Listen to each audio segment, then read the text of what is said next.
Boa noite. Estamos aqui hoje, né, fazendo uma live num num horário diferente do sábado, né? 21 horas. Vamos testando aí os horários. Boa noite a todos. Boa noite, B. Boa noite, Meiroca. Boa noite, Maria de Lourdes, Maria de Jesus. Gente, nós vamos aproveitar o friozinho, né? Eu espero não porque eu gosto de frio, né? Mas pela data é o último frio do ano, não é isso? Paula, Silvana, boa noite a todos. Rosângela, tá frio aí, Rosângela? Aqui, lá no Mangabeiras, 14 graus, né? Tem hora que parece até que tá menos, né, B? Sensação térmica de menos. Então vamos aproveitar aí os últimos agasalhos, porque nós já estamos finalizando agosto, não é? Praticamente. E por falar em finalizar agosto, né? Ah, não, Rosângela, pegando fogo aí? Nós temos aí os 4 dias, hein? Da gente falar do corpo, mente e espírito no fim de agosto. Sejam todos bem-vindos, Alegria Criativos, Rosimeire, Primo Tadeu, Primo Miguel, Prima Arlê, Luciana. Gente, que bom ter vocês aqui, vendo cada vez mais as pessoas aderirem, né, a esse projeto. Como eu já falei, eu estou falando aqui para pessoas responsáveis, né? E Raquel, Elisete, Luciano. Olha, tem aqui Lacerda. Eu vou falar Lacerda, porque eu não sei, é o Lacerda, né? Olha, gente, vamos fazer o seguinte, vou fazer aquele esqueminha de dar uma pausa aqui nos comentários, tá?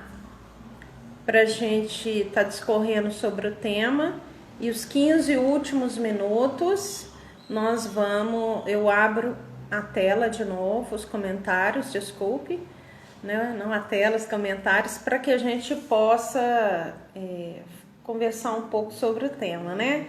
Vocês podem perguntar, mas no final eu vou discorrer hoje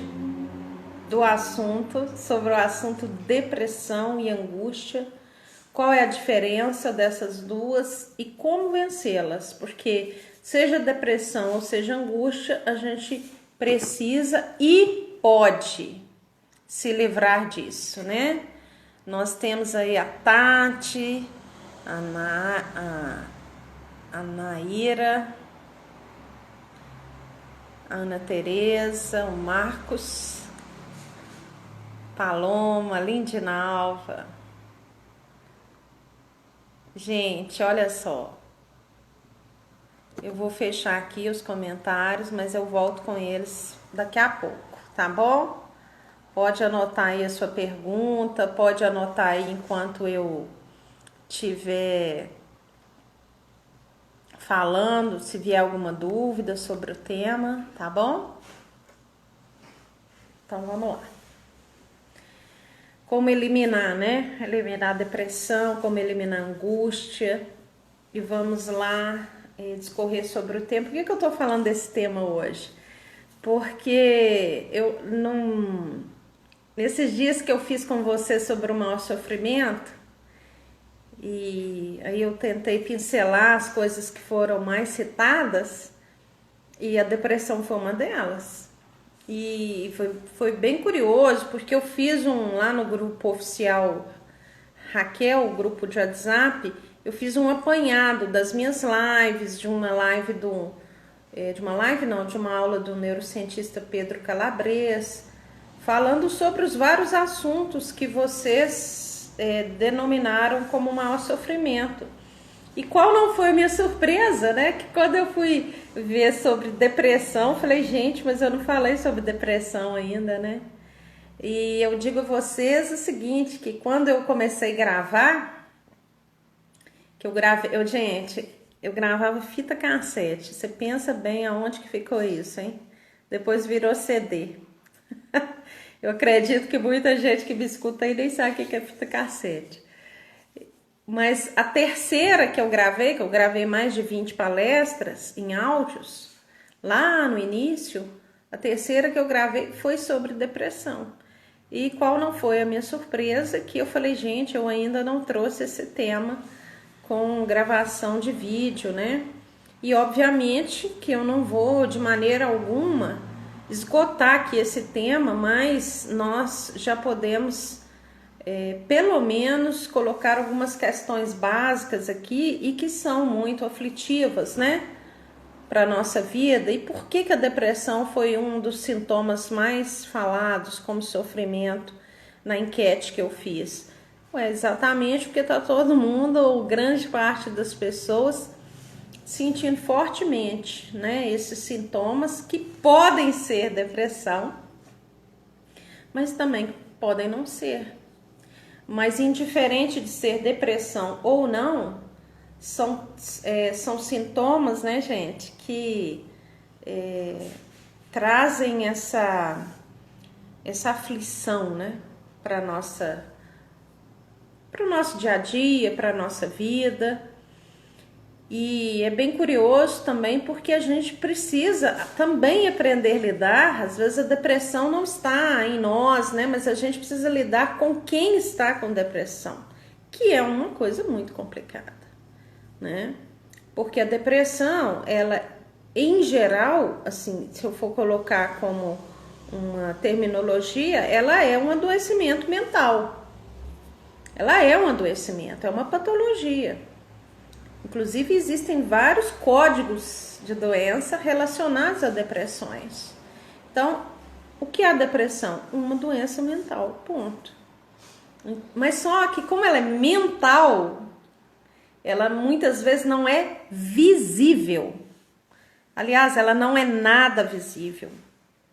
Nada visível. Até mesmo quando existe um tipo de depressão que é a bipolar, onde um dos sintomas fortes são tentativas de autoextermínio, até mesmo nesse tipo de patologia, existem pessoas capazes de dizer que a tentativa de autoextermínio é só para chamar atenção, que não é doença nada, é sem vergonhice, é falta do que fazer.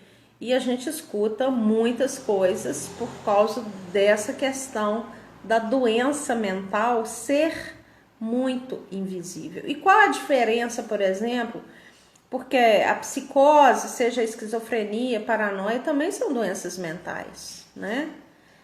Qual a diferença, às vezes, de você enquadrar um tipo de doença desse e desconsiderar uma depressão? Porque existem patologias mentais relacionadas à psicose, onde a pessoa perde muitas vezes o senso de identidade, perde o senso temporal e inviabiliza várias capacidades do sujeito. E aí sim, não, tá doente, vamos dar um atestado e etc.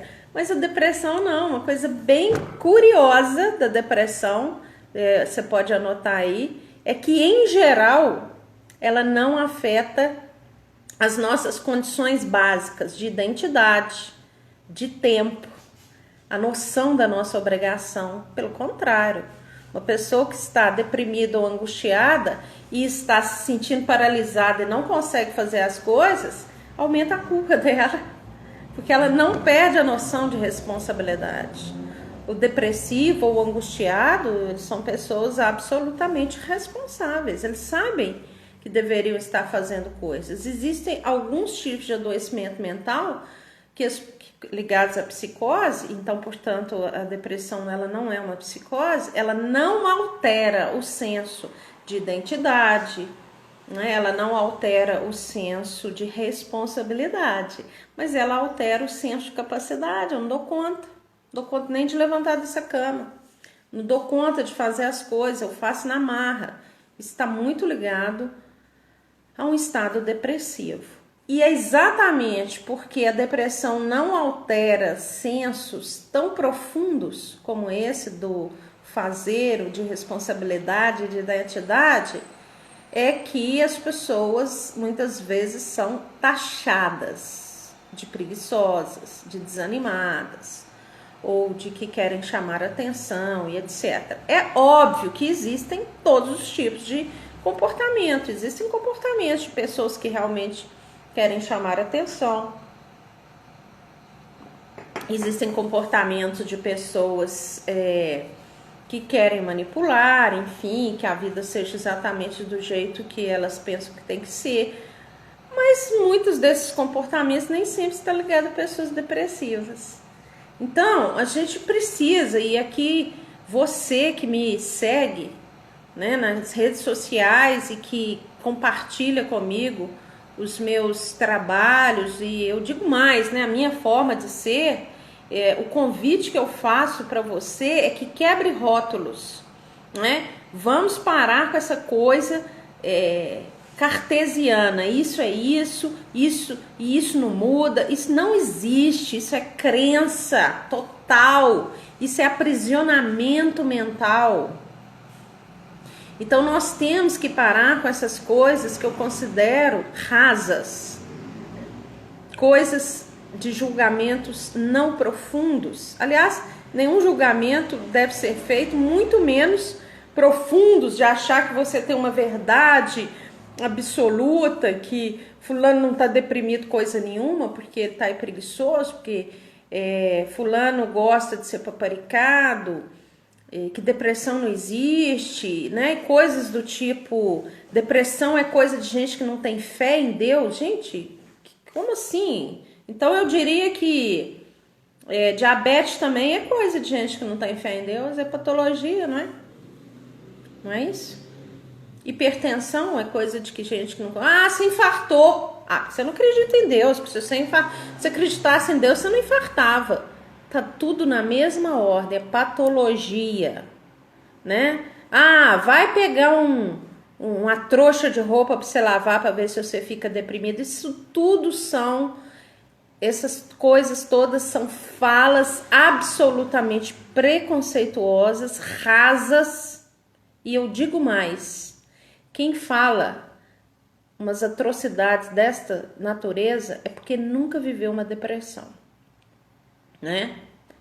Nunca viveu. Eu sempre falo assim, o depressivo, agora eu tô falando de quem tem patologia mesmo, eu não tô falando dos estados de angústia, que também já são difíceis. O depressivo é aquele ser que, além de ter que lidar com os desafios externos, porque todos nós somos desafiados todo dia, o cronômetro nos desafia, não é? Eu tenho aqui um encontro marcado com vocês às 21 horas, eu não posso simplesmente desconsiderar a hora e falar assim, ah não, eles que esperem, eu vou entrar às 10h30, eu não posso fazer isso, é uma falta de compromisso com vocês. Então o cronômetro nos desafia, não é verdade? As obrigações do dia a dia nos desafia, a sustentabilidade nos desafia, as relações nos desafiam, o lidar conosco nos desafia. Então tudo isso são coisas desafiadoras e todos nós temos que lidar com isso. E o depressivo, além disso, ele tem que lidar com as suas questões mentais, né? As suas questões tão desafiadoras, de sentimentos de vazio, de sentimentos de falta de amor próprio, de falta de energia para as coisas, o sentimento de que a vida não tem sentido. Então é uma luta dupla, né? Uma luta interna e externa. É por isso que eu convido você que está me escutando e que se sente deprimido, talvez você não tenha patologia, talvez tenha mesmo, eu convido você a ficar de pé, né?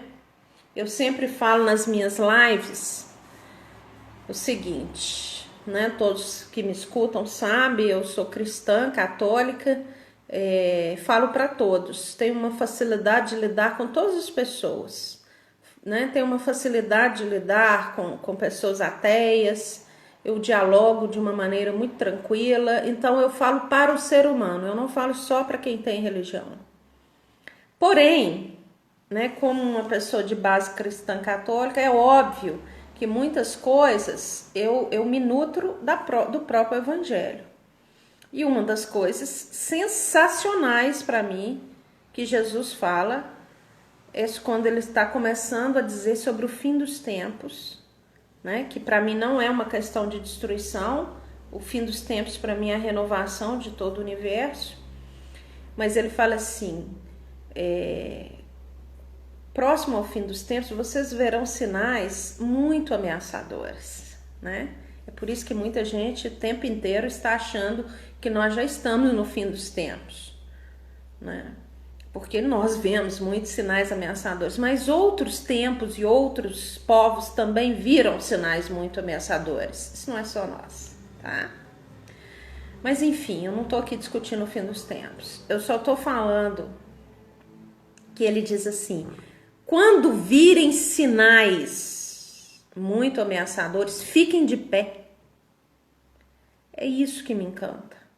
Fiquem de pé. Ele não está falando enfia debaixo da cama. Ele não está falando fuja para as cavernas. Ele está falando fique de pé.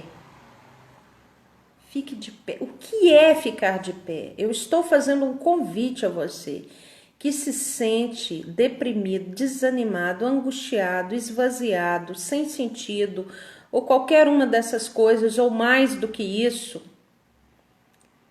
que você reúna duplamente as suas forças, duplamente. Você precisa ser mais forte do que todo mundo.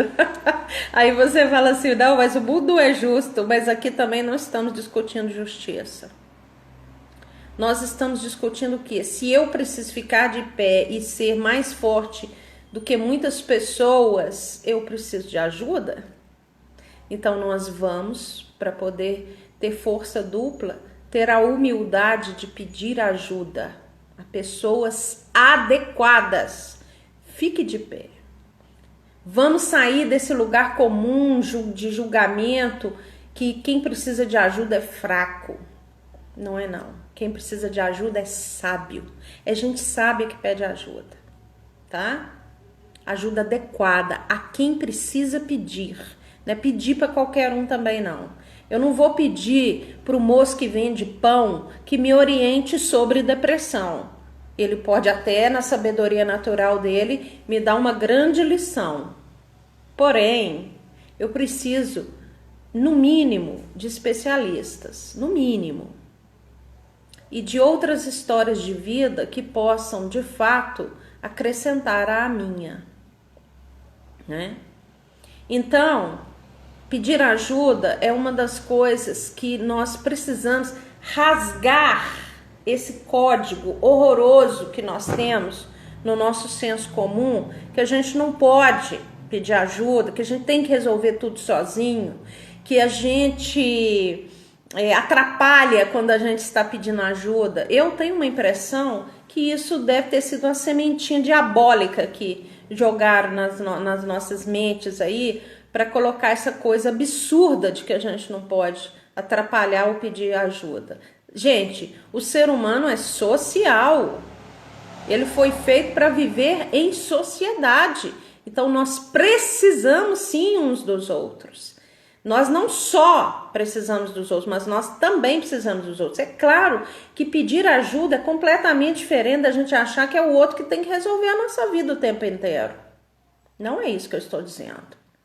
Tampouco quando você procura uma ajuda psicológica e nós estamos ali para ajudar o paciente, nós somos um auxiliar à cura dele. Nós não somos um curandeiro e não temos uma responsabilidade de livre-arbítrio da mudança do paciente. O paciente é que tem a responsabilidade. A minha responsabilidade enquanto um profissional é dar todas as ferramentas que eu conheço. É compartilhar e aplicar as ferramentas que eu conheço. Mas a partir daí é o próprio a própria pessoa que pega aquelas ferramentas e usa para a sua cura. Da mesma maneira que se eu for ao médico, não adianta nada ele prescrever para mim medicações, se eu não vou tomar, não é? Então, falando um pouco de rasgar esses preconceitos, né? Vamos jogar no lixo, rasgar mesmo esses preconceitos relacionados à depressão. E você que está se sentindo assim, também você não precisa se sentir pior do que os outros, porque nós seres humanos temos desgastes que podem nos levar a estados depressivos, e isso pode acontecer com qualquer pessoa da vida, tá? Não existe ninguém imune de patologias. Todos nós estamos sujeitos a patologias, todos nós. E a patologia mental, muitas vezes invisível, principalmente aquela que não tira grandes capacidades de nós, muitas vezes ela é desrespeitada, mas também nós não podemos cair no lugar de achar que tudo é depressão, de achar que nós estamos deprimidos o tempo inteiro. Nós não podemos ceder a uma sociedade que vende para nós ideias de felicidade o tempo inteiro, porque isso é uma mentira. Não existe possibilidade. Psicologicamente, não existe suporte para sentirmos só felicidade o tempo inteiro.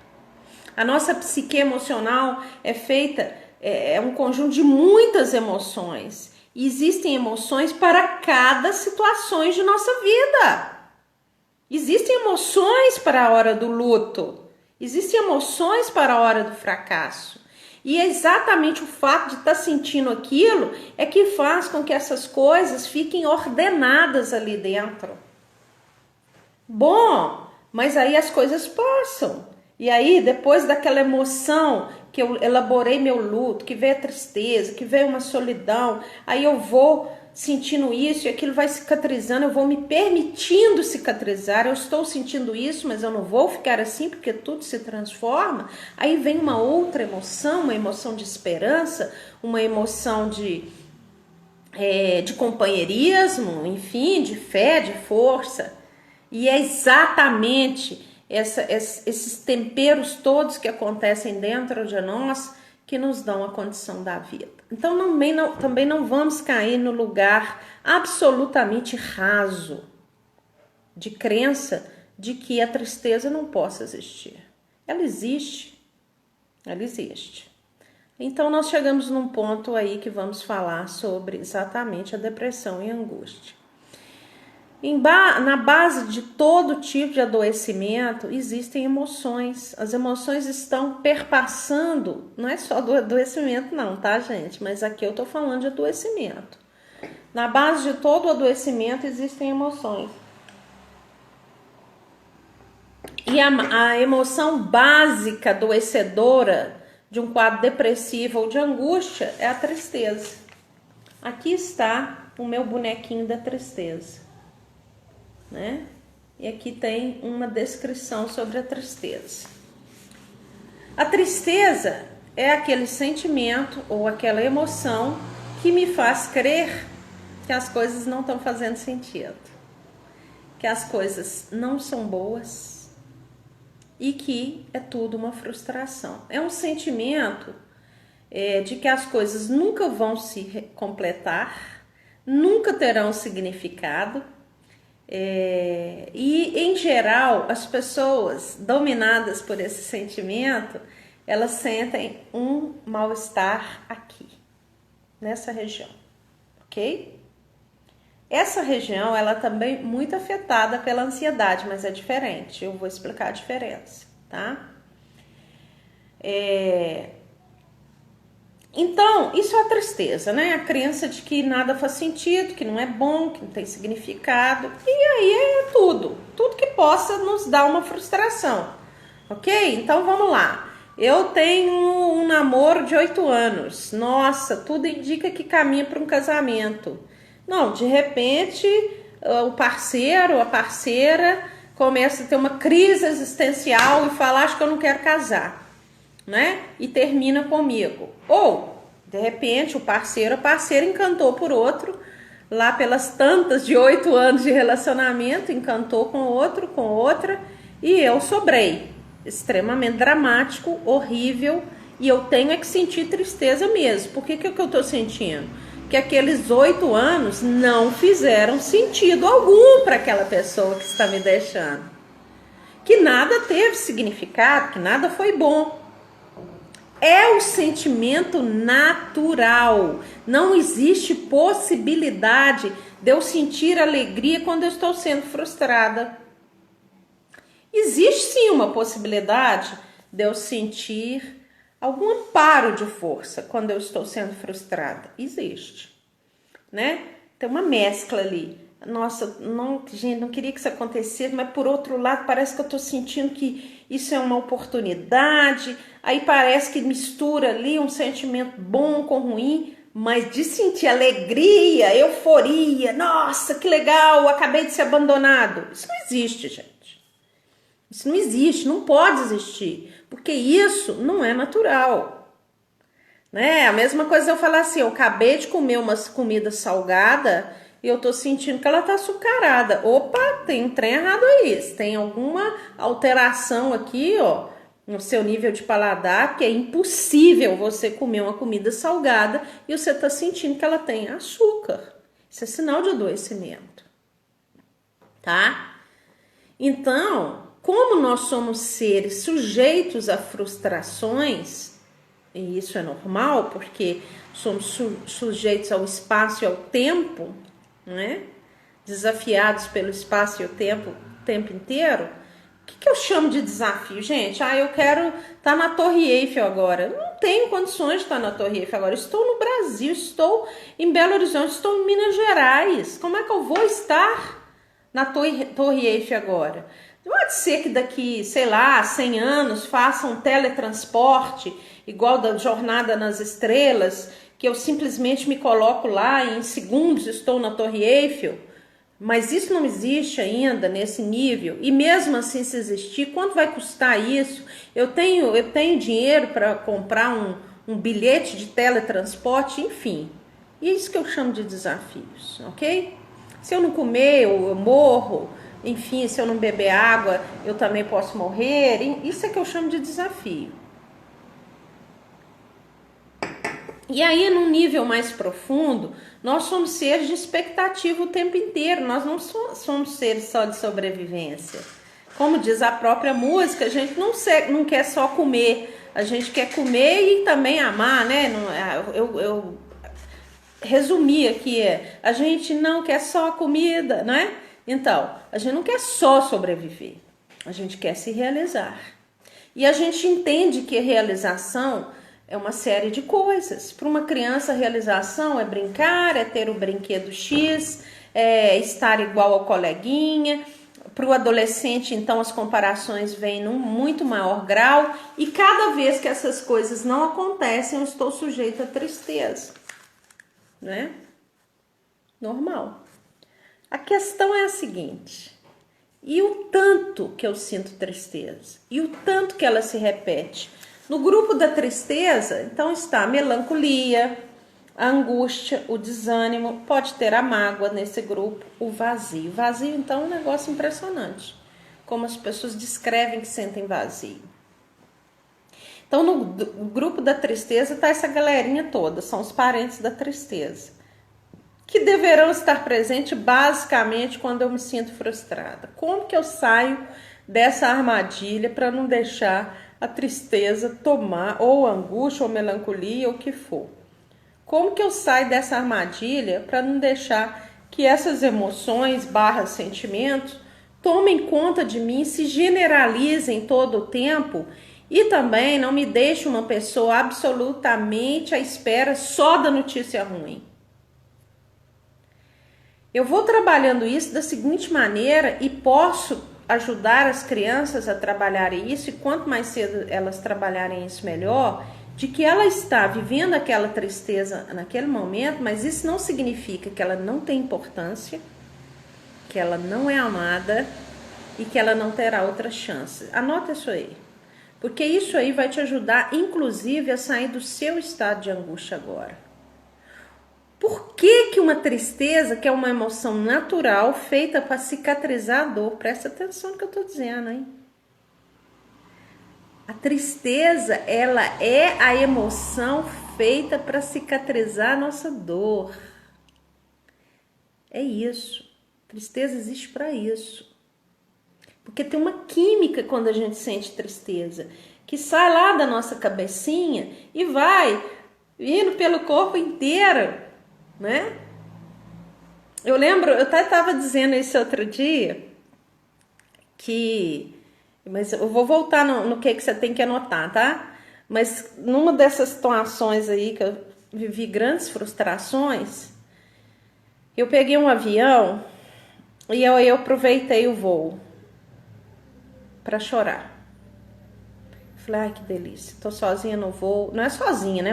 Não é um avião só comigo, eu tô sozinha no sentido de não conhecer ninguém. Eu falei, vou chorar, mas não é chorar de escândalo também não. É chorar de deixar minhas lágrimas saírem, e é o que eu já faço um outro parênteses. O choro é a forma saudável de eliminar tristezas. O choro não é só uma expressão de tristeza, mas como nós estamos falando aqui de depressão hoje, e ela está ligada a um exagero de tristeza, angústia, melancolia, vazio. Então, se eu choro quando eu estou sentindo dor, eu elimino aquela tristeza. Aí você pode me falar assim, Raquel, mas eu já chorei muito, não resolveu nada. É porque você não chorou do jeito certo. Aí você falou, mas tem jeito certo para chorar? Tem jeito certo para chorar. Vou falar disso também. Aqui. Aí eu tô chorando lá no voo, né? Lendo um livro, chorando. Lendo um livro, chorando. E a comissária de bordo ficou extremamente incomodada comigo. Então ela vinha, a senhora tá passando mal? Não tô não, eu tô bem. Aí ela voltava, mas a senhora tá precisando de alguma coisa? Não, tá tudo bem, nananana. Aí quando a senhora, na terceira vez que ela veio, eu falei, eu tô precisando de alguma coisa. Ela o quê? Eu falei, de chorar. Eu preciso de chorar. É só isso que eu preciso. A senhora pode ficar tranquila que eu estou apenas chorando. Eu não estou passando mal, eu não vou ter um infarto, eu não estou com medo do avião. Eu só preciso chorar. Né? E, gente, a nossa sociedade, ela é tão insana, né? Que até chorar já não pode. Né? Quem chora é fraco. E aí eu vou falar aquilo que eu falei lá atrás. Quem pede ajuda é sábio, quem chora também é. Tá? Então, nós não podemos cessar o choro. A vida não poderá ser só um choro. Eu não vou chorar o tempo inteiro. Mas tem um momento de chorar. Então, volta lá. Quando nós somos frustrados, decepcionados, nós sentimos tristeza. Essa decepção, ela pode vir por mim mesmo. Poxa, eu pisei na bola. Pode vir pelo outro. O outro acabou de me dar uma decepção violenta, né? Pode vir por Deus. Eu rezei e Deus não fez nada por mim. Pode vir pelo que for. Eu me frustrei. Eu vou chorar. Eu vou sentir tristeza. Porém, anote aí, até você que está muito abatido. Isso que eu estou sentindo não tira a minha importância, que é o meu valor próprio, não tira a minha capacidade e não tira a minha chance de ter outras oportunidades. Você vai sair de uma depressão ou de um estado de angústia, que eu ainda vou explicar a diferença, resgatando o seu eu. Olha, o que você está passando é doloroso, mas isso não tira o seu valor próprio. O fulano te deixou. Mas ele te deixou por vários motivos que não seja que você não tem lugar no mundo. Ah, Raquel, mas eu acabei de ser trocado. Não, você não foi trocado. Você não foi trocado. Essa ideia da troca é outra ideia enganosa. Ninguém é trocado. Não existe isso de troca. Porque da mesma maneira que alguém que possa estar com você apaixonou por outro, alguém apaixonará por você também. Como é que você sabe disso, Raquel? Porque a vida é dinâmica. né? Conheço várias pessoas que viveram no mínimo 3 grandes amores na vida. Mas isso você precisa acreditar, ok? Então vamos lá. Anotou as 3 coisas. Seja que frustração que você estiver passando, não tire o seu senso de valor e importância, seu senso de capacidade e não tira a sua oportunidade de um dia se realizar, tá?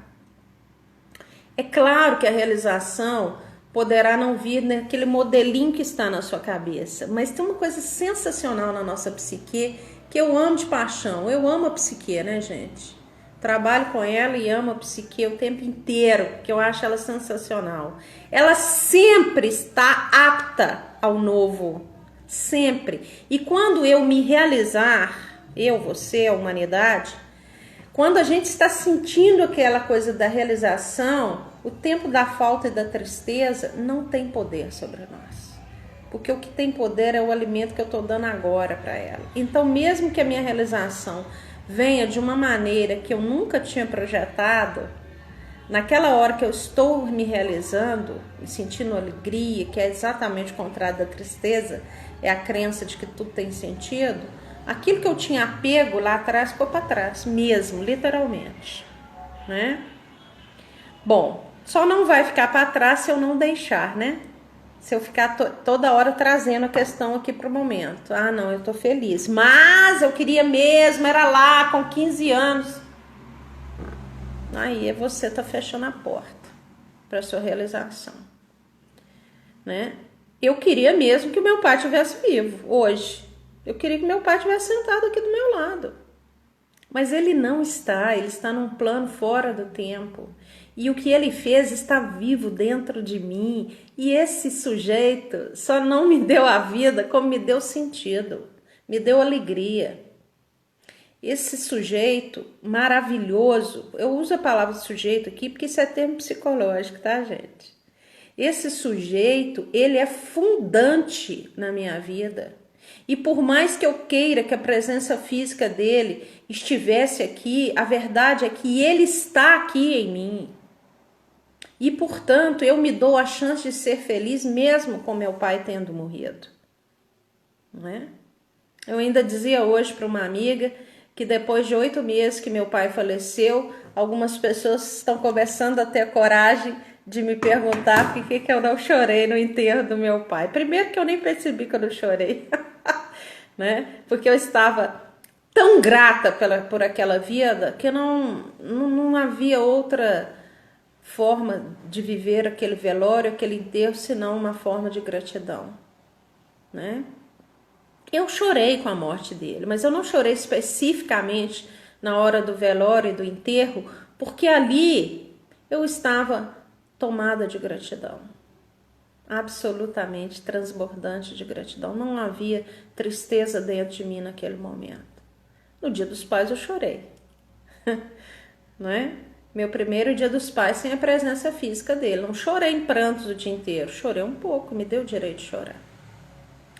Então eu quero dizer, queridos e queridas, que depressão ou angústia é um exagero, não porque eu quero, mas o meu organismo, ele está de alguma maneira se ordenando exageradamente a sentir tristeza, angústia, melancolia, que é a crença de que nada faz sentido, que não é bom, enfim. Então eu estou lidando com isso, com a vida, comigo, com o outro, como se nada tivesse sentido. Qual é a diferença da depressão e da angústia? Todos dois têm um exagero de tristeza, que é um descompasso, um destempero dessa emoção. É como se eu for falar o seguinte: eu tenho essa taça de água, ela sou eu, e eu ponho aqui 5 quilos de açúcar destemperado. Não vai nem caber, né? Vai cair açúcar aqui por tudo quanto é lado. É o destempero. Isso é o adoecimento. E no caso da depressão, é esse tipo de exagero que ocorre, não é porque eu quero, não. Eu nasci com um chip que me faz exagerar, né? Ou na minha infância aconteceram vários fatos que me levam, que abre lá a portinha da tristeza e ela tá toda hora vindo para fora. E aí a depressão, ela é esse adoecimento que faz com que isso ocorra. Preste atenção no que eu vou dizer. A depressão, enquanto uma patologia, ela está ligada ao fato desta angústia exagerada vir se manifestar sem motivos aparentes externos. Tudo está ok, mas eu estou um lixo por dentro. Ok? Basicamente, você vai identificar a diferença de depressão e angústia olhando os motivos externos. Me explico. Você sonha em ter um filho e faz tratamento e nananana, e aí chegou o filho depois de 10 anos e o seu marido é maravilhoso e tá tudo certo e você recebeu a promoção no seu trabalho, você tá ganhando o dobro e nananana, e aí você começa a angustiar. Tá tudo certo do lado de fora. Você acabou de realizar coisas que você sonhava há anos, mas você adoece de tristeza. Então, presta atenção nisso. Patologia, em geral, manifesta quando não há motivos aparentes. Estados de angústia podem também vir assim, porém, eles não permanecem por longa data.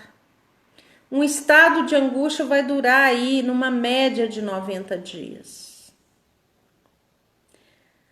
Aí as coisas começam a melhorar naturalmente. Você faz até nem esforço nenhum e você vai vendo que a angústia ela vai mudando, tá?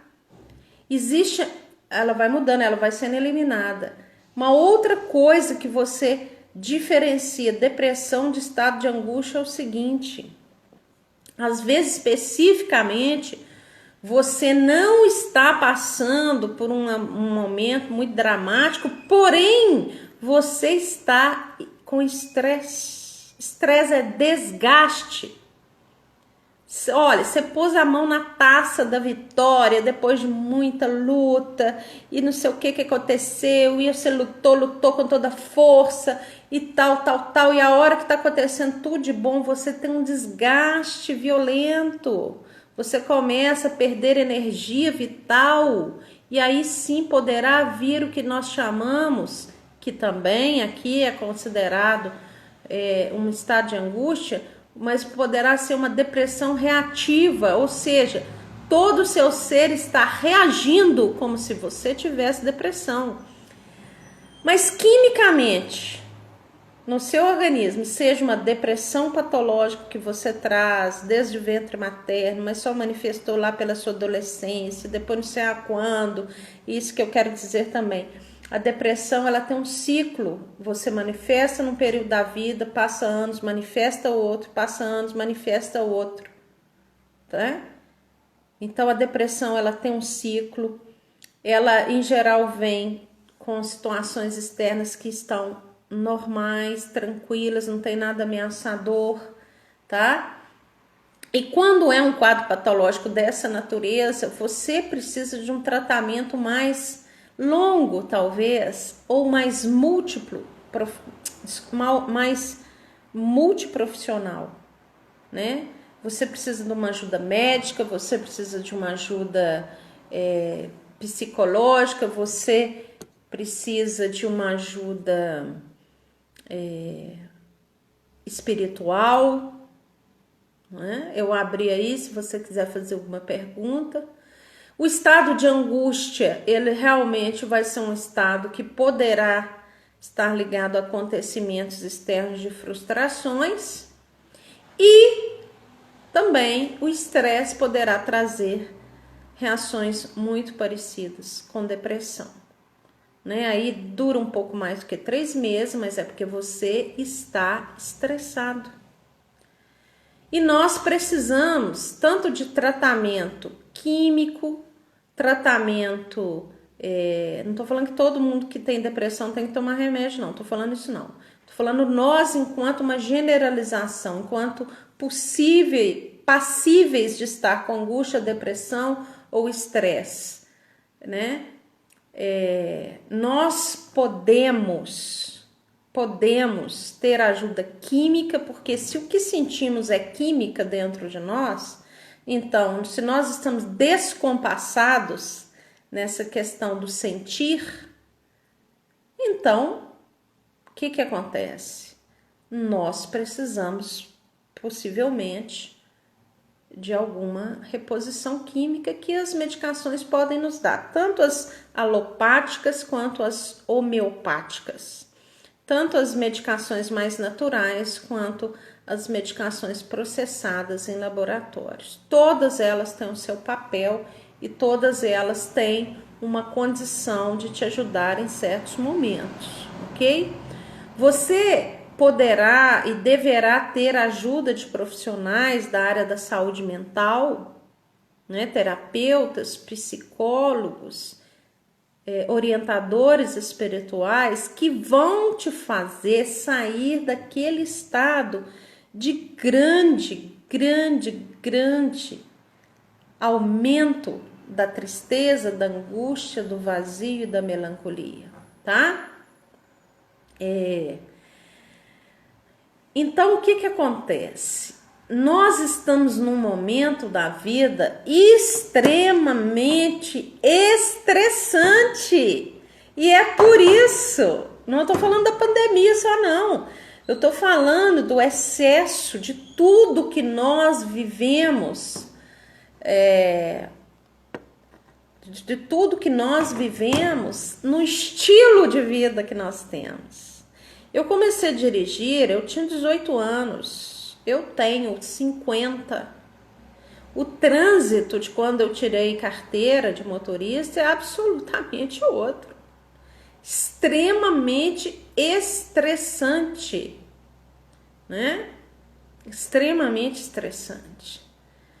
Então, vamos supor coisas simples, corriqueira, que você tem que pegar um trânsito absurdo todos os dias da sua vida. Você pode entrar num estresse e esse estresse poderá te dar uma reação de depressão.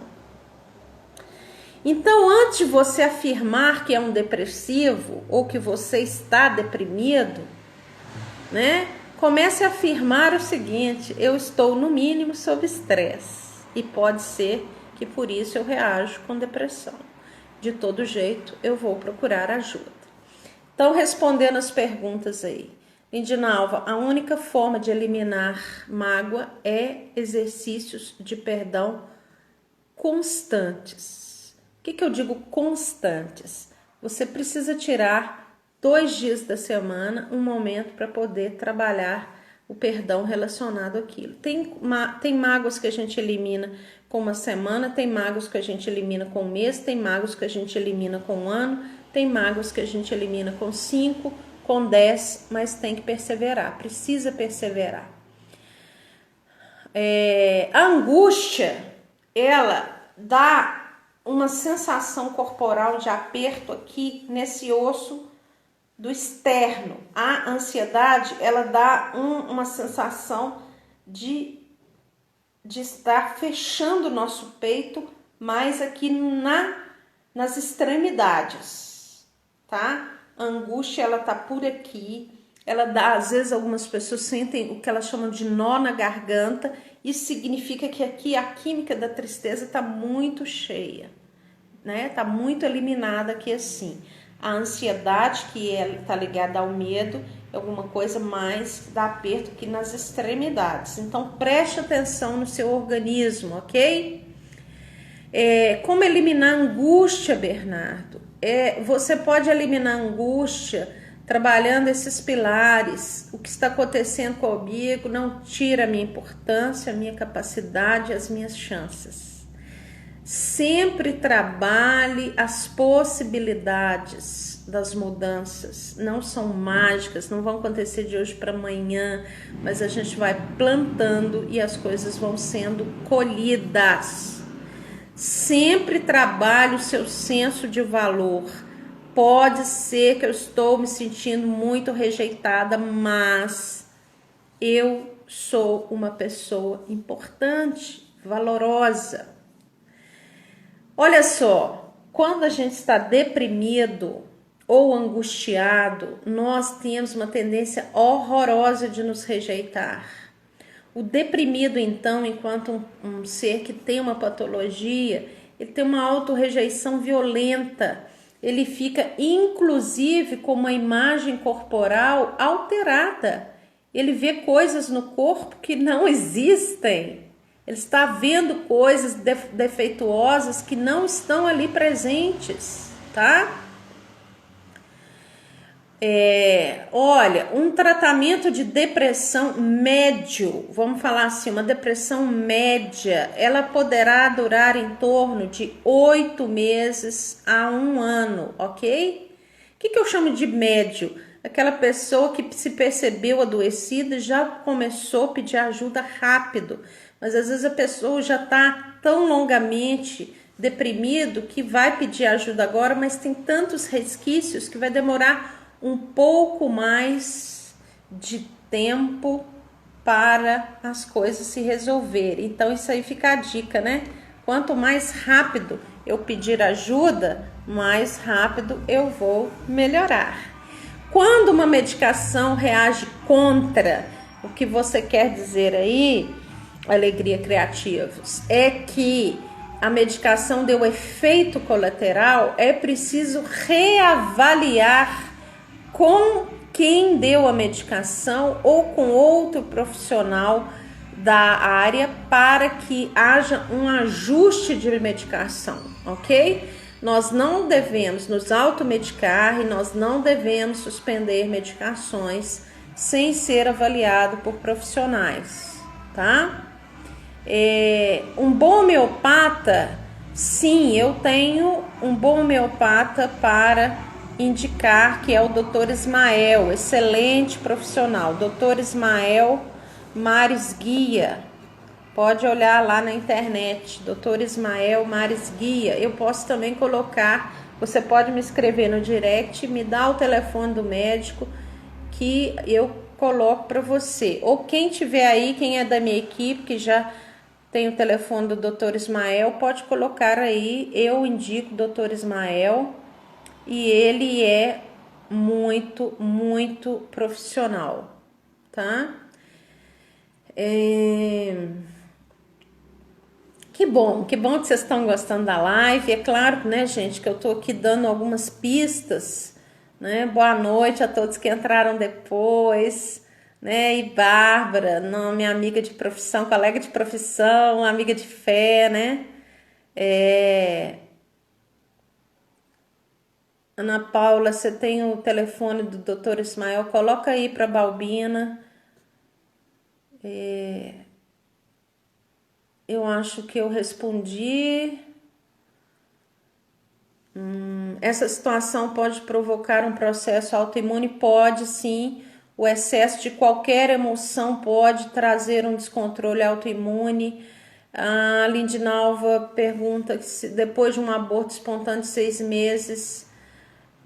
veio uma tristeza, isso é depressão, depende do que ela desencadeou, é uma frustração natural, a perda, né? Então provavelmente será um estado de angústia, porque teve um fator visível que foi a perda, mas enfim, poderá ser depressão? Poderá. A questão é que, sendo angústia ou depressão, às vezes será tratada da mesma maneira. Eu diria que a depressão, ela vai durar um tratamento, ela vai gastar um tempo maior, porque está um pouco mais profundo as consequências daquela tristeza, angústia, vazio, está um pouco mais profundo, mais alongado, então vai durar um tempo maior de recuperação da saúde. E a angústia, ela terá um tratamento semelhante, mas a recuperação, ela será um pouco mais rápida, ok? Então, tudo que você tem aí uma causa, por exemplo, o aborto é uma causa muito forte, porque vai contra a natureza, não é? Mesmo que ele seja espontâneo, obviamente, porque Porque ó, o natural é ver a criança nascendo, ela crescer. Então, aí, ó, o telefone do Dr. Ismael Balbina, anota aí, tá? Que bom, Cleicinho, tudo bem? Que legal que vocês estão aqui, toda a galera.